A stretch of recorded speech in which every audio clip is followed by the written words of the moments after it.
Halo, selamat pagi anak-anak. Kali ini kita akan mempelajari tentang materi internet sebagai sumber informasi. Materi pertama yang kita pelajari dari internet sebagai sumber informasi yaitu tentang jejak digital. Nah, kalian pasti pernah berselancar di internet, melakukan aktivitas di internet, dan secara dengan sadar ataupun tidak sadar, kalian pasti meninggalkan informasi tentang diri kalian. Ya, nah, apa sih sebenarnya yang dimaksud dengan jejak digital itu? Jejak digital atau biasa kita sebut dengan digital footprint itu adalah rekaman aktivitasmu di dunia maya atau di internet yang dapat dilacak oleh orang lain. Jadi jejak digital itu bisa membuka data-data penting, termasuk kebiasaan atau sifat seseorang. Oleh karena itu, sangat penting bagi kamu untuk berhati-hati dalam meninggalkan jejak di internet. Gitu ya. Oke, kita lanjut ke jenis-jenisnya ada apa aja.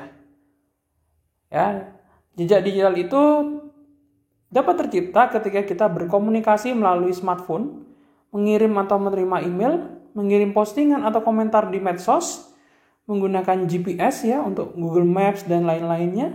Bahkan saat kamu mengupload atau mendownload foto atau video itu juga ada jejak digitalnya anak-anak. Jadi jejak digital itu ada dua. Ada jejak digital pasif dan jejak digital aktif. Pasif itu apa? Seperti yang kalian lihat.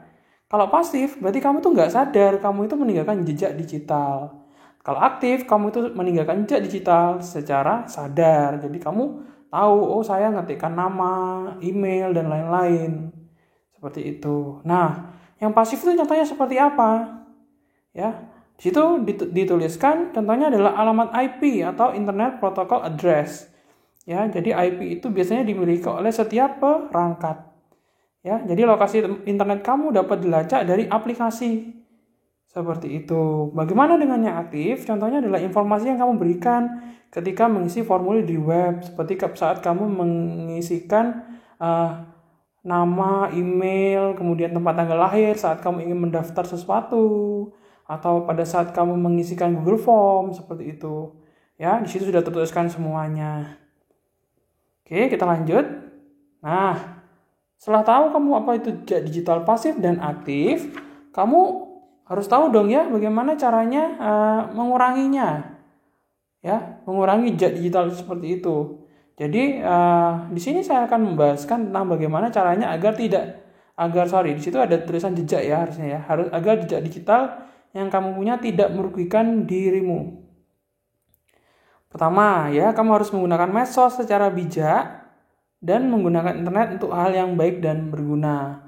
Memang kadang yang menggunakan medsos dan internet itu kamu sendiri ya. Orang tuamu tidak tahu, gurumu tidak tahu, makanya itu kontrol diri sendiri itu sangat penting ya anak-anak ya. Kemudian yang nomor 2, memastikan bahwa konten yang kamu unggah atau post yang kamu tulis tidak merugikan dirimu dan orang lain. Jadi jangan sampai kamu mengupload sebuah foto atau sebuah video di internet atau di media sosial itu ada orang yang keberatan, ada orang yang tersinggung. Ya, jadi alangkah lebih baiknya kalau kamu ingin mengunggah sesuatu harus tahu dulu apakah itu ada orang lain yang tersinggung atau tidak. Ya, apakah kamu menyindir seseorang atau tidak. Ya, kadang kita tidak sengaja, tapi itu memang harus dengan sadar ya kita mengupload sesuatu di internet. Yang ketiga, memastikan bahwa interaksi di internet seperti meninggalkan komentar, like, dan aktivitas lain bersifat positif. Nah, ini melanjutkan dari yang Pak Andika jelaskan barusan ya. Jadi harus positif anak-anak ya. Jangan kamu gambarnya jelek ya, lebih bagusan gambarnya temanku misal seperti itu ya. Jangan ya, kita harus menghargai karena sesuatu yang diupload ke internet itu kita tidak pernah tahu ya gambarnya seseorang itu dia menggambarnya berapa lama ya, atau dia menggambarnya dalam kondisi apa. Seperti itu ya. Komentar juga seperti itu. Kalau kamu tidak suka ya tidak usah dikomen ya. Kalau kamu tidak suka tidak usah dihujat ya gitu ya. Kalau kamu suka ya silakan kasih komentar yang bagus, kasih like ya. ataupun ya aktivitas lainnya. Jadi yang kita tunjukkan yang positif aja di internet, karena itu juga nanti akan mempengaruhi jejak digitalmu seperti itu. Kemudian yang nomor 4, selalu mengingat bahwa pada masa depan semakin banyak orang yang dapat melihat konten dan interaksimu saat ini di internet, termasuk orang tua, guru, teman, dan orang lain yang tidak kamu kenal. Nah, ini maksudnya Pak Andika. Jadi saat kamu mengenal internet pertama kali, kamu melihat video di YouTube atau kamu mencari tugas ya. Kalau kamu hanya sebagai viewer ya, sebagai orang yang hanya melihat tanpa berkontribusi ya, tanpa melakukan komentar, tanpa melakukan like, ataupun kamu berlangganan di channel YouTube-nya orang atau di blognya orang ya. Selama kamu jadi viewer, it's okay, enggak apa-apa. Ya, tapi saat kamu mulai berani meninggalkan komentar, nah itu akan selalu tercatat oleh internet. Ya, jadi sebenarnya di internet itu tidak ada yang benar-benar terhapus anak-anak. Walaupun kamu sudah delete, ya, walaupun kamu sudah hapus komentarmu, postinganmu di medsos ataupun di halaman lainnya, kamu tidak akan pernah tahu. Misalnya nih, kamu berkomentar yang menyindir atau negatif ya, kamu tidak akan pernah tahu komentarmu itu sudah di screenshot atau sudah direkam oleh orang di belahan dunia manapun. Kamu tidak akan pernah tahu. Ya, jadi hati-hati berkomentar di internet ya, memposting sesuatu di internet yang positif-positif aja. Oke, jadi orang tuamu bisa lihat, gurumu bisa lihat, temanmu bisa lihat ya, ataupun orang di masa depan yang akan berelasi dengan kamu. Misalnya nih, kamu orang yang akan bekerja di sebuah perusahaanmu akan melihat juga medsosmu apa. Kamu orang seperti apa di medsos. Nah, itu juga salah satu hal yang dilihat saat bekerja ya, seperti itu. Apakah kamu orang yang positif? Apakah kamu orang yang selalu berpikiran baik? Itu juga bisa tercermin dari aktivitasmu di internet, jejak digitalmu di internet. Nah, kemudian yang kelima, membuat kata sandi yang kuat dan mudah diingat. Kata sandi itu password ya. Kata sandi yang kuat, orang lain tidak akan dapat masuk ke dalam akunmu dan menyalahgunakan identitasmu. Jadi ini benar-benar harus kamu utamakan ya. Password itu jangan tempat tanggal lahir ya, atau angka yang berurut 1 2 3 atau 09876551 dan seterusnya ya. Jadi sandi ini atau password ini harus yang unik ya, yang kamu tahu. Dan jangan sekali-sekali kamu bagikan kepada orang yang tidak kamu kenal atau orang yang tidak berkepentingan. Ya. Nah, seperti itu. Dan selain kuat, dan harus mudah kamu ingat juga ya. Jangan kamu bikinnya kombinasi angka, huruf, tanda baca, kemudian simbol-simbol lainnya, lalu kamu membuka lagi lupa. Apa ya password saya ya?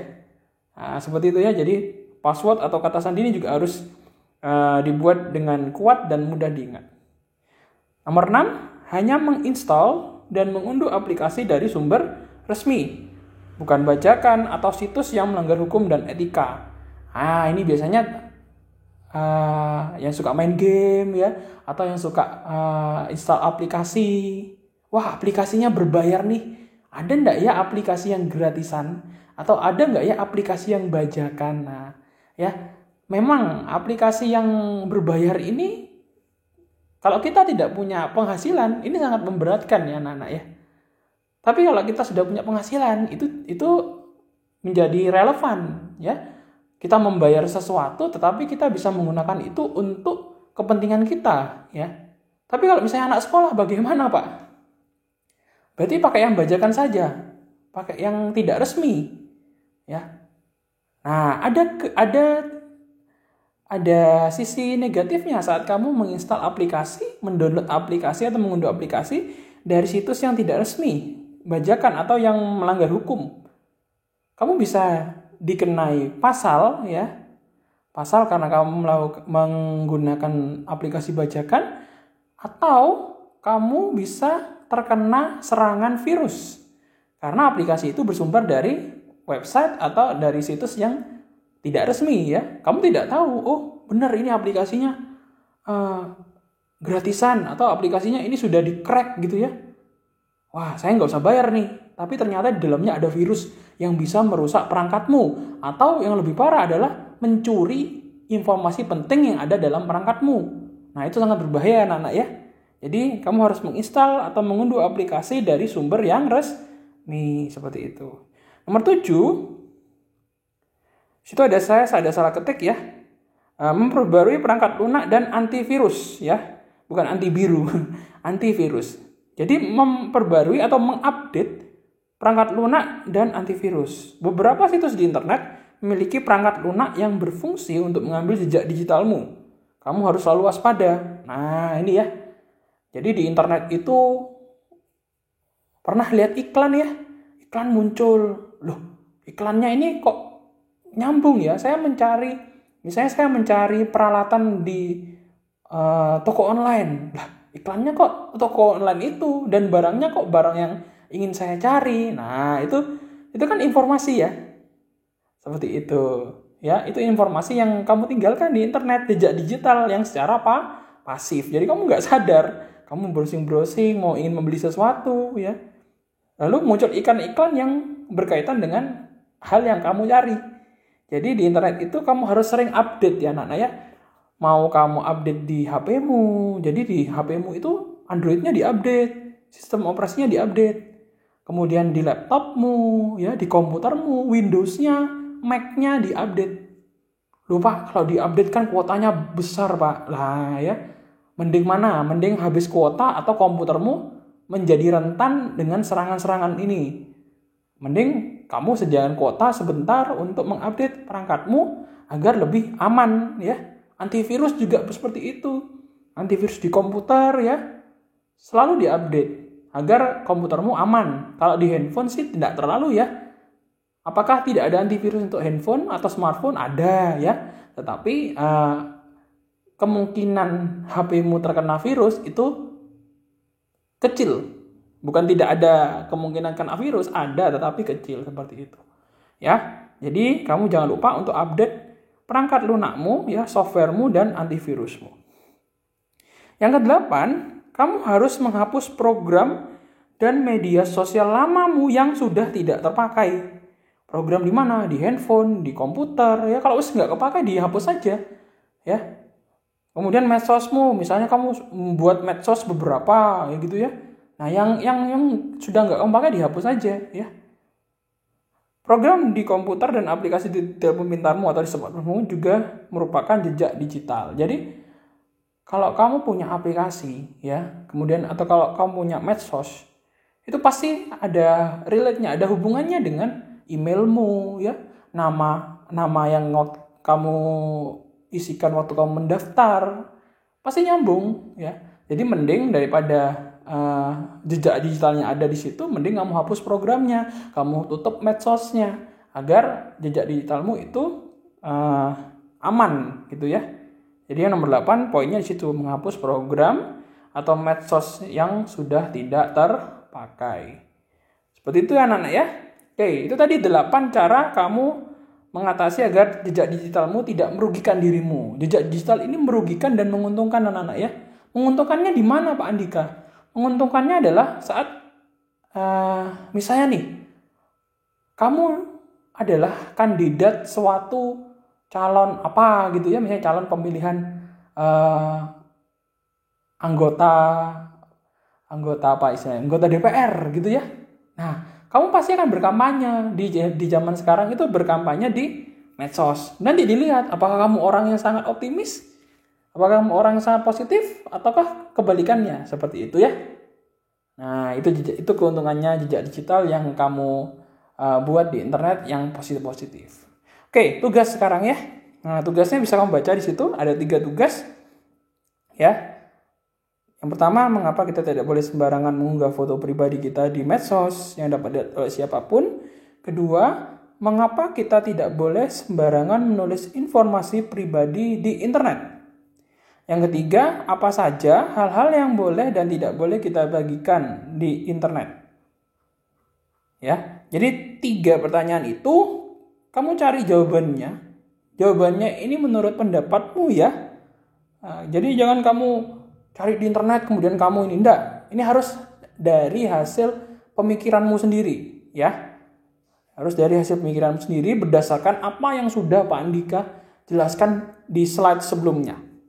Oke, kemudian kamu buat video singkatnya ya. Jadi kamu langsung menjawab aja, ya. Kamu boleh baca pertanyaannya, kemudian kamu tanggapi, kamu jawab. Ya, jadi nanti saya minta 3 jawaban di dalam satu video utuh ya, jangan terpisah-pisah. Di satu video utuh, kamu rekam, kemudian kamu jawab 3 pertanyaan itu. Oke? Nah, saya kira sampai sini dulu ya. Ini pertemuan kita tentang internet. Jadi, jejak digital. Di pertemuan berikutnya kita akan belajar bagaimana cara menggunakan mesin pencari dan ensiklopedia daring. Contohnya Google atau Wikipedia. Ya, kemudian yang terakhir bagaimana kita menonton dan merekam vlog atau video blog secara aman. Oke anak-anak, kamu bisa kerjakan itu, kemudian videonya nanti dikirim di Google Classroom ya. Kalau masih ada yang kurang mengerti, kamu bisa komentar di Google Classroom, ataupun kalau misalnya kamu benar-benar sangat penting, kamu boleh WhatsApp ke nomornya Pak Andika. Oke, seperti itu aja. Terima kasih sudah melihat video ini. Ya, semoga materi yang Pak Andika berikan kali ini bermanfaat untuk kita semuanya. Selamat pagi.